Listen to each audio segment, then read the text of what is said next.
చూశాను.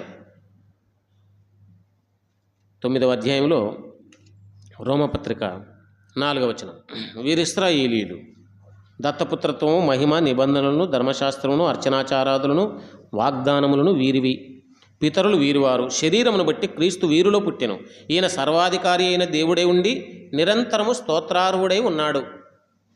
శరీరమును బట్టి వీరిలో పుట్టాడు, కానీ ఈయనెవరు? సర్వాధికారి అయిన దేవుడై ఉండి నిరంతరము స్తోత్రార్హుడై ఉన్న దేవుడు. వీరిని బట్టి యూదులలో నుంచి వచ్చాడు. ఆయన రక్షకుడు యూదుల్లో నుంచి వచ్చాడు. యూదా బెత్లెహేములో జన్మించాడు. రక్షణ యూదుల్లో నుంచి వచ్చింది.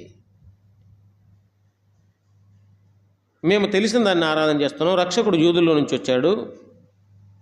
అయినా కానీ మేము తెలిసిన దేవుణ్ణి ఆరాధిస్తున్నా, మీరు తెలియని దాన్ని ఆరాధిస్తున్నా, ఈ రెండిటికి కంటే ఇంకా బెటర్గా, శ్రేష్టంగా ఆరాధన ఎలా చేయాలో నేను చెప్తాను అన్నాడు ప్రభు. ఎలా చేయాలి ఆరాధన? యెరూషలేములోనా, లేక గిరీజు కొండ దగ్గర, లేక వారు హృదయపూర్వకంగానే ఆరాధన చేస్తున్నారు, వీళ్ళు సత్యంతో ఆరాధన చేస్తున్నారు, లేక వారు ఆత్మతోనే ఆరాధన చేస్తున్నారు. వాళ్ళ ఆత్మతో, దేవా నువ్వు మాకు ఇక్కడ దీవెన వచనాలు పలికించావు, ఇదిగో నిన్నే నమ్ముకొని ఉన్నామని ఆత్మలో ప్రభువును అక్కడ స్తుతిస్తున్నారు, తండ్రినే ప్రస్తావిస్తున్నారు అక్కడ కూడా.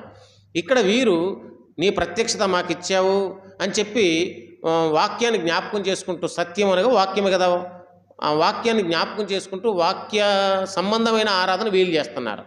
అయితే వీరిలో ఆత్మ కొరవడింది, వారిలో సత్యము కొరవడింది. చూడండి, మనం చాలాసార్లు ఆత్మలో ఆరాధన చేయకుండా కేవలము సత్యాన్ని అనుసరించి ఆరాధన, అనగా వాక్యాన్ని బట్టి ఆరాధన చేస్తుంటాం, కానీ అందులో ఆత్మ కనపడదు. కొన్నిసార్లు కొందరు ఆత్మతో ఆరాధన చేస్తుంటారు, మొత్తం లీనమైపోతుంటారు కదా. ఇంకా కొందరు ఆత్మీయ ఆరాధన చెప్పి మొత్తానికి గంతులు ఎత్తుంటారు అనుకోండి, అందులో వాక్యానికి చోటు ఉండదు. ఇక వాక్యము లేని ఆరాధన అది వ్యర్థ ఆరాధన అవుతుంది. ఎందుకంటే క్రీస్తు సత్యమై ఉన్నారు, వాక్యము సత్యమై ఉంది కాబట్టి సత్య స్వరూపి అయిన పరిశుద్ధాత్ముడు. కాబట్టి పరిశుద్ధాత్ముడు మనలోనికి వచ్చినప్పుడు, పరిశుద్ధాత్మ సహాయం మనం పొందినప్పుడు, మనం ఆత్మ సహాయంతో మరియు వాక్య సత్యముతో ఆరాధన చేస్తాం.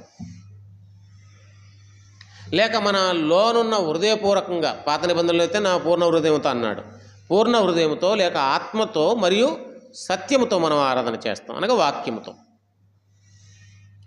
లేక తండ్రిని ఆరాధించువాడు క్రీస్తునందుండి ఆత్మ సహాయంతో ఆరాధిస్తాడు.